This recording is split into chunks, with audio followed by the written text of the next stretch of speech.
Shalom, selamat pagi jemaat dikasih Tuhan. Kembali kita berjumpa dalam renungan pagi. Mari di awal pekan ini kita akan awali hari dengan kita merenungkan firman Tuhan. Karena melalui firman Tuhan hidup kita akan terus dibangun. Kita akan terus bertumbuh, diteguhkan dan bahkan dikuatkan dalam iman dan pengharapan. Karena firman Tuhan adalah kebenaran yang menjadi sumber kekuatan bagi hidup kita. Firman Tuhan juga menjadi pedoman bagi hidup kita. Bahkan firman Tuhan yang akan terus menuntun dan juga menerangi langkah hidup kita. Ya, mari sebelum kita merenungkan firman Tuhan, kita akan berdoa terlebih dahulu. Bapa di surga, kembali Tuhan di awal pekan ini kami datang ke hadirat-Mu. Kami menaikkan segala puji dan hormat dan syukur atas segala kebaikan-Mu ya Tuhan dalam hidup kami. Atas begitu besar kasih setia-Mu, rahmat dan anugerah-Mu, berkat dan kemurahan-Mu, perlindungan dan penyertaan-Mu, bahkan pemeliharaan dan pertolongan-Mu ya Tuhan atas hidup kami. Terima kasih ya Tuhan. Dan pagi hari ini kembali kami mau merenungkan firman-Mu. Mari Tuhan singkapkan dan nyatakan kebenaran firman-Mu. Dan juga urapilah kami semua ya Tuhan. Sehingga kami bisa menangkap pesan Tuhan. Dan juga melakukannya dalam hidup kami. Terima kasih. Dalam nama Tuhan Yesus kami bersyukur dan berdoa. Amin. Mari jemaat dikasih Tuhan. Kita akan buka Alkitab kita. Dan renungan pagi hari ini saya ambilkan dari Matius 4 ayat yang keempat. Saya bacakan. Tetapi Yesus menjawab, ada tertulis, manusia hidup bukan dari roti saja, tetapi dari setiap firman yang keluar dari mulut Allah. Satu kali Tuhan Yesus berpuasa selama 40 hari dan akhirnya iblis mencobai Tuhan Yesus. Ya, setelah berpuasa 40 hari secara manusia, daging manusia pasti mengalami yang namanya lapar.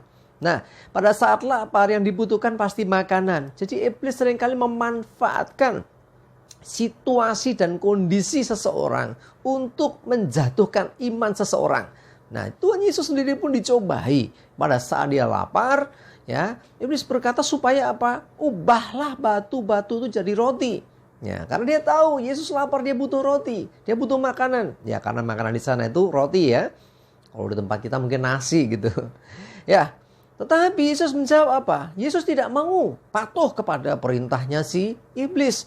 Walaupun sesungguhnya Yesus bisa terlalu mudah membuat roti dari batu. Tetapi Yesus tidak mau melakukannya karena itu yang minta si iblis. Kalau Yesus melakukan itu berarti dia sudah ikut perintahnya iblis. Nah ini loh. Ya, sekalipun Yesus berkuasa, sekalipun Yesus bisa bikin mukjizat ya, roti dari batu, tetapi dia tidak melakukan sekali lagi karena itu yang diminta atau yang memintanya adalah si iblis. Bahkan akhirnya Yesus menjawab akan perintah dari iblis dengan mengatakan, ada tertulis, manusia hidup bukan dari roti saja, tetapi dari setiap firman yang keluar dari mulut Allah. Roti atau makanan itu berguna untuk tubuh jasmani. Ya, jadi manusia hidup bukan hanya dari makanan jasmani saja. Ya, kalau kita mungkin nasi atau mungkin ya sejenisnya lah ya. Tetapi perhatikan juga dari setiap firman yang keluar dari mulut Allah. Jadi firman Tuhan itu juga memberi kehidupan. Ya, kalau roti atau makanan itu untuk badan jasmani kita yang fana ini. Sementara firman yang keluar dari mulut Allah atau firman Tuhan ini memberi kehidupan. Bahkan hidup yang kekal. Ya, karena itu kita jangan hanya mengejar sesuatu yang bersifat sementara. Kita jangan mau terperdayai iblis di saat kita butuh sesuatu, di saat kita memerlukan sesuatu. Seringkali dia akan mencobai kita supaya kita menuruti perintahnya. Karena perintahnya seakan-akan baik. Ingat, waktu Hawa dicobai, digoda sama si ular tua itu, ya, diputar balikkan kebenaran. Sampai pada akhirnya Hawa termakan jebakan dari ular tua itu. Ya, Hawa berpikir, wow, buahnya kelihatan menarik, sepertinya enak nih dan memberi manfaat. Nah, ini siapa yang membuat Hawa berbuat seperti itu? Si ular tua itu. Nah, hati-hati, seringkali ya keadaan kita pada waktu kepepet ya akan ada suara-suara sumbang, suara-suara yang berbahaya. Ya, iblis seringkali mencobai kita, menggodai kita untuk kita melakukan perintahnya. Walaupun mungkin yang kita lakukan sebetulnya tidak terlalu berdosa. Apa istilahnya tidak terlalu berdosa? Ya, belum tentu yang kita lakukan berdosa. Tetapi kalau kita mengikuti itu perintahnya si iblis, hati-hati.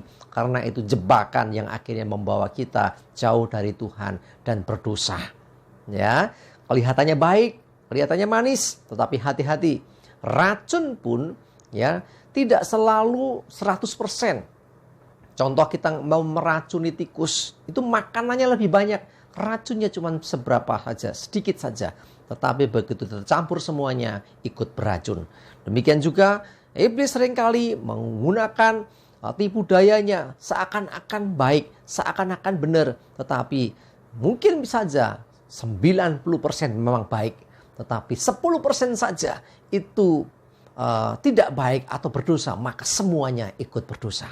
Karena itu ya, manusia hidup bukan hanya dari roti saja, tapi dari setiap firman yang keluar dari mulut Allah. Artinya jangan pedulikan suara-suara sumbang yang dikeluarkan si iblis yang menjebak orang untuk jatuh dalam dosa, tapi dengarkan apa yang dikatakan Tuhan.